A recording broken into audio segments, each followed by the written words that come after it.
Hello, good morning students. आपले second नंबरचे chapter सुरू झाले, right. The name is powers. कोणते? पॉवर्स म्हणजेच काय? एक्सपोनेंट्स म्हणजे काय? घात किंवा घातांक आपण असं त्याला म्हणत असतो, बरोबर आहे. Chapter second, the name is powers. पॉवरचा जो शब्दशः अर्थ पाहिला तो वेगळाच होत असतो, बरोबर आहे. आणि ते पॉवरचा मीनिंग काय होणार आहे? जसं की एक्सपोनेंट्स म्हणजे घात किंवा घातांक. ओके, त्यामध्ये आपलं बरंच काही शिकवणं झालेलं आहे. सध्या आपण आता पाहतोय त्यामध्ये त्याची जी काही आपण नेक्स्ट या आधीच्या टॉपिकमध्ये आपण निगेटिव्ह एक्सपोनेंट्स हे आपण शिकत होतो, बरोबर आहे. त्यामध्ये आपण काही उदाहरण देखील त्याची पाहिली होती. आता त्याची जी काही लॉज आहे ते लॉज आपण एक एक करून पाहणार आहोत. ओके, नेक्स्ट आपला हा एक पॉईंट राहिला आय थिंक पेज नंबर 33 वर. हे जे फाइंड द रेसिप्रोकल आहे हे आपलं आय थिंक राहिलेलं आहे, बरोबर. तर तो आपण टॉपिक आधी घेऊया. निगेटिव्ह एक्सपोनेंट्स मधला कोणता? निगेटिव्ह एक्सपोनेंट्स मधला तो पॉईंट आपण आधी घेऊया.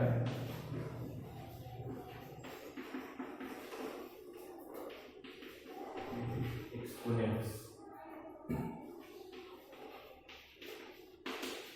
निगेटिव्ह एक्सपोनेंट्स म्हणजे ऋण घात किंवा घातांक जे असणार आहेत ते कसे निगेटिव्ह मध्ये म्हणजे कसे ऋण. Okay, so draw two page number 33. 31 पान नंबर तुम्हाला काढायचा आहे. त्यामध्ये आपण ऑलरेडी निगेटिव्ह एक्सपोनेंट मध्ये काही एक्झाम्पल आपण पाहिली होती, बरोबर आहे. तर आज आपण पेज नंबर 33 वरील जे एक्झाम्पल 1 आणि 2 आहे. क्वेश्चन आहे आपला जसं की find the reciprocal. Find the reciprocal of काय आहे? Find the reciprocal of. Okay, find the reciprocal of. आता त्याच्यामध्ये नंबर 1 आहे जसं की -2 द पॉवर थर्ड. ओके, आणि सेकंड आहे जसं 3/4 is to the minus third power. Okay, 3/4 is to the minus third power. आता ते पण कसे मायनस थर्ड पॉवर आहे आणि ते पण फ्रॅक्शनचं कसे मायनस थर्ड पॉवर आहे.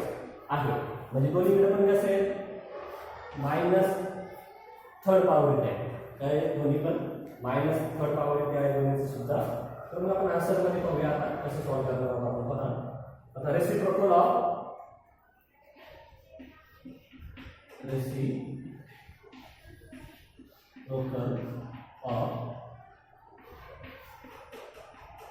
reciprocal of -2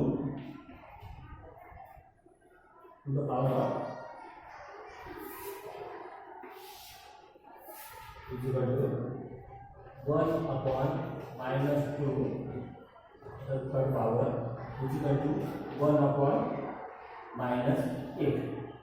काय करायचे? -8. -8 कसं येणार? रेसिप्रोकल म्हणजे जसं की आता आपण याचा व्युत्क्रम टाकतो. रेसिप्रोकल मीन्स काय? व्युत्क्रम. या आधी पण आपण शिकलेलो आहोत, बरोबर. आता 1/-2 चा तिसरा घात किती येतोय? 2 चा घन 8 येत असतो. तो कसा असणार? तो देखील मायनस मध्ये असणार आहे. आता हा जे मायनसचं सिम्बॉल आहे, मायनसचं सिम्बॉल कुठे जाणार आहे? ते जाणार आहे इंटिजर मध्ये. म्हणजे कुठे? विड्यामध्ये जाणार आहे, पूर्णांकामध्ये. ते होणार आहे 1/8. ओके, रेसिप्रोकल मध्ये त्यांनी त्यांची साईड जे आहे ते चेंज नाही केलेलं आहे, फक्त सिम्बॉल त्यांनी चेंज केलं आहे. डिनोमिनेटरचं सिम्बॉल इकडे आणलं त्यांनी, पूर्णांकामध्ये त्यांनी आणलेलं आहे. ओके, नेक्स्ट याचं पाहूया आता. Reciprocal of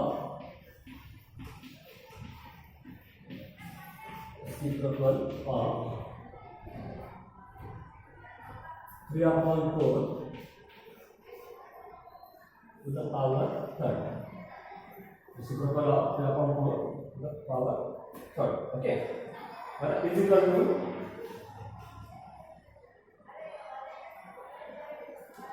1/3/4 square third power ते आहे. ओके, सो 1/3 चा क्यूब आणि 4 चा देखील आपल्याला इथे क्यूब लिहावा लागणार आहे. काय सांगितलं त्यांनी? 3/4 चा क्यूब त्यांनी तिथे दिलेला आहे ना, म्हणजे मग आपल्याला काय दोन्हीचं सुद्धा क्यूब तिथे काढावा लागणार आहे. आणि 3 चा क्यूब काय येतो जसं की 27 आणि 4 चा क्यूब काय येणार आहे 64. ओके. आता यालाच आपण रेसिप्रोकल मध्ये काय लिहिणार आहोत मग हेच आपण काय खाली वर लिहिणार आहोत. मग काय 27 येणार वरती 64 जाणार खाली. याची आपली रेसिप्रोकल 16 इथं माहितीच आहे ना आपल्याला. आता इथे काय केलंय 1 चा आपण विशेष महत्व आपण धरलेलं नाही का, कारण की 1 आपण पूर्णाच्या मध्ये दिला खाली वर दिला त्याचा काही फरक पडत नसतो. पण तुम्ही म्हणला की सर मग ते 8 वरती का नाही आला, 8 वरती नाही आपण 8चं जे सिम्बॉल होतं 8चे जे सिम्बॉल आहे ते आपण वरती घेतो कुठे इंटिजरमध्ये, म्हणजे 1 वर असला किंवा खाली असला काही त्याचा काही विशेष फरक तिथे काही पडला नाही. ओके. इथे मी फर्स्ट मेथडनुसार ते मी सॉल्व्ह करून दाखवलेलं आहे. आता अजून एक मेथड त्यांनी इथे दिलेली आहे. कोणती याचीच एक मेथड याची त्यांनी इथे दिलेली आहे. कोणती आहे पहा ऑल. जसं की मग आपलं जे एक्झाम्पल आहे 3/4 पावर. मग आता 3/4 काय आहे 3/4 याचा रेसिप्रोकल काय असणार आहे 4/3. रेसिप्रोकल काय असणार त्याचा 4/3. कसा 4/3. म्हणजे याचा जो पॉवर असणार आहे तो होणार आहे इथे पॉझिटिव्ह. इथे पॉवर कसा होता निगेटिव्ह, इथे पॉवर कसा झाला पॉझिटिव्ह पॉवर येथे झालेला आहे. Okay. So next 3/4 minus. Okay. नंतर 4/3 नंतर 3 इथे झालेला आहे. मग आता 4 चा क्यूब काय येतो जसं की 64. काय येतो 4 चा क्यूब 64 आहे. पण 64 आपण 27 इथे लिहिता आपण फास्टमध्ये काय तसंच लिहिता येईल. इथे काय लिहायचं आपल्याला 64/27 रेसिप्रोकल 62 चा आपण ॲज इट इज लिहिलं. मग आता 4 चा क्यूब काय येतो जसं की 64. ओके. आणि 3 चा क्यूब काय येणार आहे 27. अशा पद्धतीने जरी सॉल्व्ह केलं तरी चालेल. ओके. तुम्हाला ह्या दोन्हीपैकी जी मेथड इझी वाटेल सोपी वाटेल ती तुम्ही यूज करू शकता. पण कशामध्ये फ्रॅक्शन्समध्ये कशामध्ये यूज करणार आहे तुम्ही फ्रॅक्शनमध्येच ही मेथड तुम्हाला यूज करावी लागणार आहे.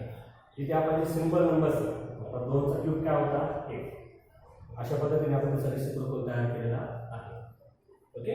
किंवा नुसतं डायरेक्टली -8 जरी आन्सर दिला असतं तरी इथे चाललं असतं. किती -8. हे आन्सर देखील इथं होईल ठरले नाही. हे आन्सर देखील इथं काय ॲक्सेप्ट केलं जाईल. ओके. सो नेक्स्ट याच्यामध्ये काय केलं आपण जसं फ्रॅक्शन दिले त्या पद्धतीने त्यांचे क्यूब आपण तिथे लिहिलेले आहे. ओके. त्याची फायनल आन्सर आलं आहे तुमच्या समोरच आहे इथे दिसतंय. ओके. सो एक्झाम्पल्स तुम्हाला व्यवस्थितरित्या लिहून घ्यायचे आहे.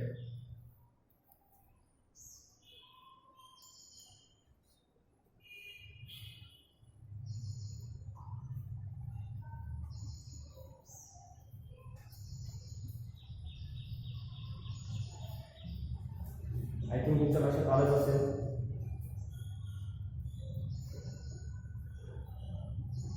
हे लिहिताना तुम्ही व्हिडिओ पॉज करून किंवा स्क्रीनशॉट काढून देखील लिहू शकता. ओके.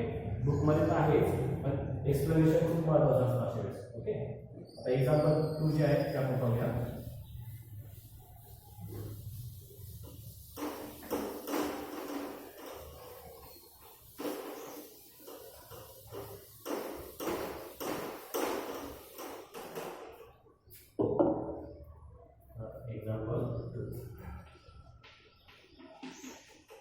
एक्झाम्पल 2 तिथे क्वेश्चन चेंज झाला आहे.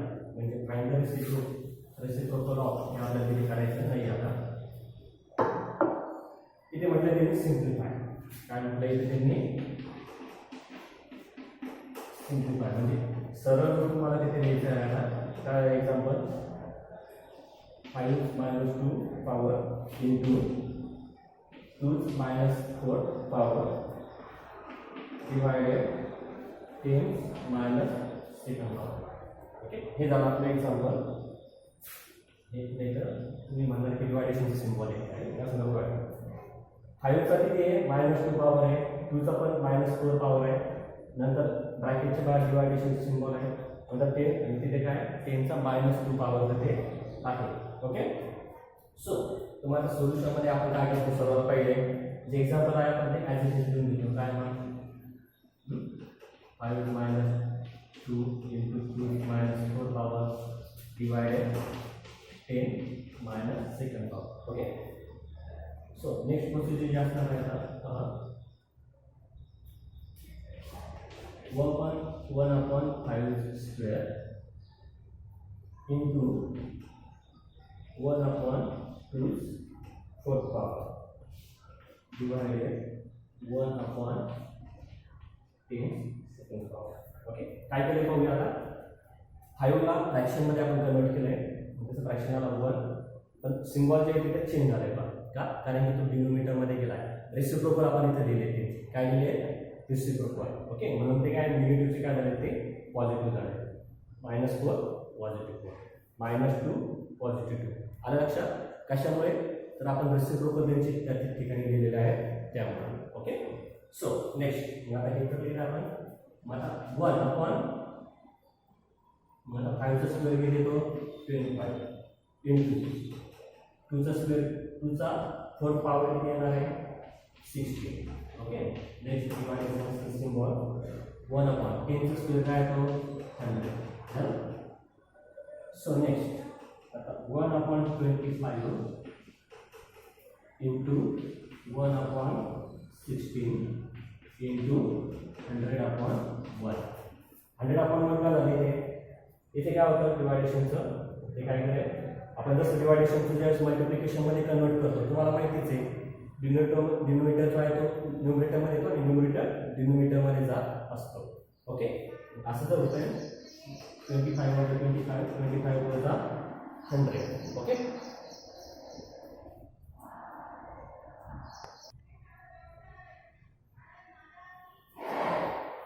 ओके, आता लक्षात इथपर्यंत 1/25 इंटू 1/16 इंटू 100/1.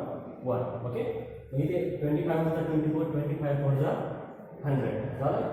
नंतर ह्या 4 ने काय केलं आपण, या 16 ला मल्टिप्लाय डिवाइड 4 1 जा 4 4 4 जा 16. कोण उरलं शिल्लक किती आहे पहा, 1 इंटू 1 इंटू 1 खाली 1 इंटू 4 इंटू 1. ओके. म्हणजेच मग आपला आन्सर काय येणार आहे, 1/4. हे आपलं फायनल आन्सर येणार आहे. ओके. तर पहिले आपण समजून घेऊया आता आपण काय केलंय ते. सुरुवातीला काय केलं आपण, आपलं एक्झाम्पल जे ॲज इट इज इथे लिहिलं. त्यानंतर आपण रेसिप्रोकल सिस्टीमनुसार त्यांची अरेंजमेंट इथे केलेली आहे. पण निगेटिव्हची होऊन झाला पॉझिटिव्ह. ओके.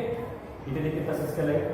नेक्स्ट मग आपण त्यांची जे स्क्वेअर किंवा क्यूब जसं त्याचं पॉवर सांगितलं आहे त्या पद्धतीने आपण सोल्युशन केलं.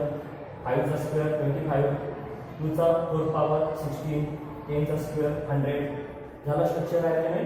नंतर इथे आपण कटिंग त्यांची केलेली आहे. आता इथे 100/1 आलं, इथं ते कसं आहे डिवायडेशनमध्ये, त्याला आपण मल्टिप्लिकेशनमध्ये कन्वर्ट केलं, ते झालं 100/1.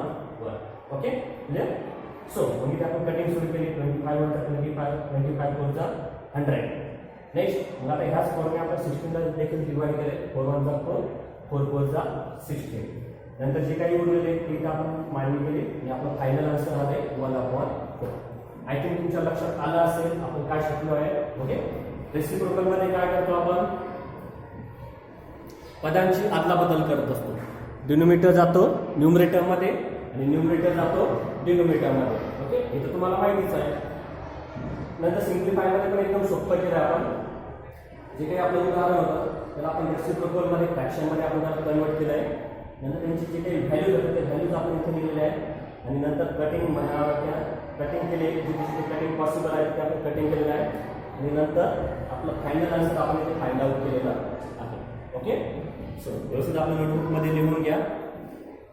हा टॉपिक इथे संपलेला आहे. Okay. So good day and good bye.